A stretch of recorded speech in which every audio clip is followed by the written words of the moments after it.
আমি কঙ্কনা মজুমদার, বিভাগ খ, বয়স ১৩ বছর, ঠিকানা সিজা পশ্চিমপাড়া, পোস্ট খামারগাছি, জেলা হুগলি।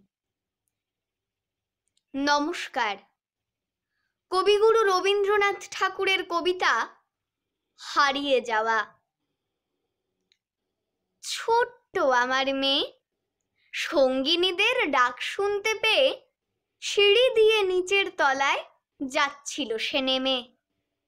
অন্ধকারে ভয়ে ভয়ে থেমে থেমে হাতে ছিল প্রদীপ খানি, আঁচল দিয়ে আড়াল করে চলছিল সাবধানী।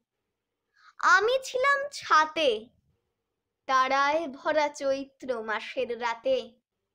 হঠাৎ মেয়ের কান্না শুনে উঠে দেখতে গেলেম ছুটে। সিঁড়ির মধ্যে যেতে যেতে প্রদীপটা তার নিভে গেছে বাতাসেতে। শুধাই তারে, কি হয়েছে বামি?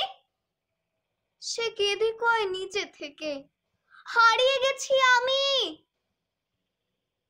তারায় ভরা চৈত্র মাসের রাতে ফিরে গিয়ে ছাতে মনে হলো আকাশ পানে চেয়ে আমার বামির মতোই যেন অমনি কে এক মেয়ে।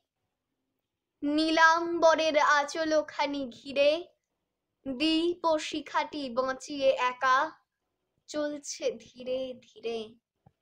নিত্য যদি আলো যদি হঠাৎ যেত থামি, আকাশ ভরে উঠতো কেঁদে, হারিয়ে গেছি আমি।